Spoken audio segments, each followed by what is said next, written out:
Fry pan لیتے ہوئے وہ خود دھونے لگی تو طاہرہ ایک سائڈ پر کھڑی ہوتی کپڑے سے ہاتھ پوچھتے ہوئے جیسے پھٹ پڑی۔ غصہ نہ کروں تو اور کیا کروں، اور کر بھی کہہ سکتی ہوں میں؟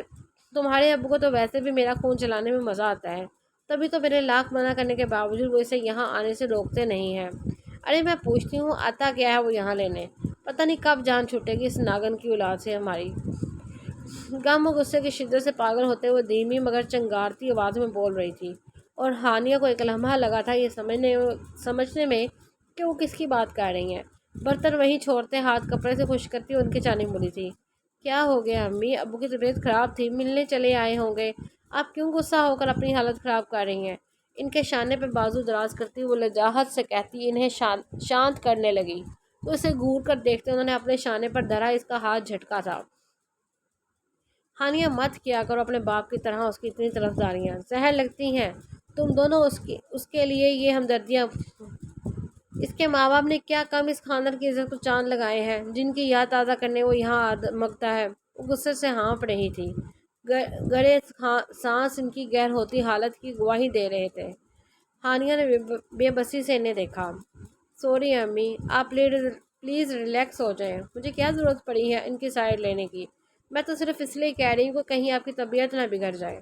ان کی غیر ہوئی حالت کے پیش نظر وہ سرعت سے کہتی انہیں دونوں شانوں سے تھامتی کچن میں موجود سٹول پر بٹھاتی خود فریج میں سے پانی کی بوتل نکال کر گلاس میں انڈیلا اور ان کی جانب بڑھایا جن کے چہرے پر سخت نفرت اور بیزاری کے تاثرات سجے تھے۔ آپ پلیز یہ پانی پی لیں۔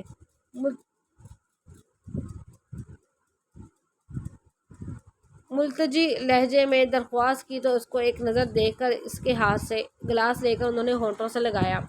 ہانیہ ان کا تنا ہوا چہرہ دیکھ دل ہی دل میں ملال کا شکار ہوئی۔ ہانیہ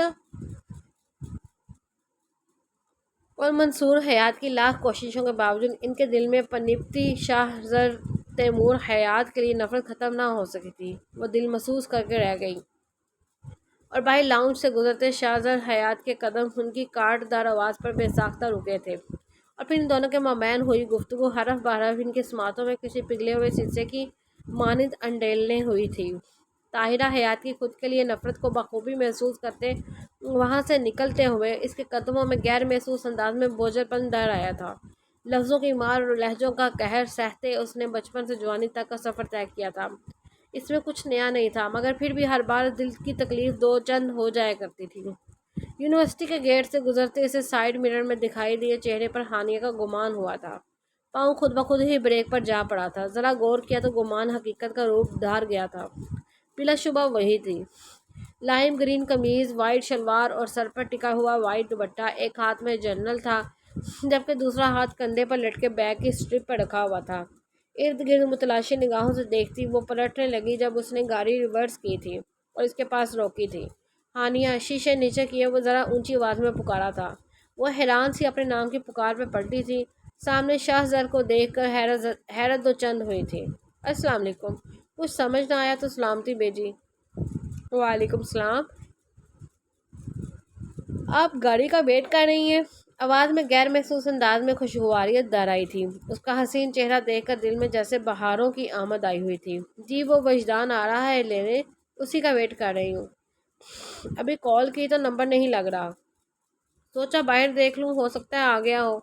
یوں بیچ روڈ پر یونی گیٹ کے سامنے سے بات کرنا آکورڈ لگ رہا تھا، وہ جلد سے جلد منظر سے ہٹ جانا چاہتی تھی۔ آپ ایسا کریں اسے ایک اور بار کال کریں، ورنہ میں آپ کو ڈراپ کر دیتا ہوں۔ صلاح دی گئی۔ شام گھری ہوتی جا رہی ہے، اسے یوں چھوڑ کر جانا مناسب نہیں لگ رہا تھا۔ اس نے سر ہلا کر بیگ میں سے سیل فون تلاشا۔ ہانیہ اندر آ جائیں، اسے ایسا اچھا نہیں لگ رہا تھا۔ ارد گرد سے گزرتے لوگ اسے دیکھ رہے تھے۔ شاہ زر کو ناگوار گزرا تھا، اس کی طرف فرنٹ ڈور اوپن کرتے ہوئے وہ ریکویسٹ کر رہا تھا۔ ہانیہ کو عجیب لگا تھا، مگر ناچار وہ کچھ بزب کے بعد بیٹھ گئی تھی۔ نمبر نوٹ ریچیبل آ رہا تھا، دھیمی سی آواز میں کہتی وہ اب کشمکش کا شکار ہوئی تھی۔ وجدان کا کوئی اتا پتہ نہ تھا، اور اگر اس کے ساتھ جاتی تو طاہرہ حیات نے کہرام مچا دینا تھا۔ وہ بری طرح پھنسی تھی۔ موبائل اسکرین کو دیکھتی وہ اپنی ہی سوچوں میں غرق تھی، جب اس کی آواز پر چونک کر اس کی طرف دیکھا تھا جو موبائل اب کان سے لگا کر بات کر رہا تھا۔ السلام علیکم چاچو۔ دوسری طرف منصور حیات تھے۔ ہانیہ کو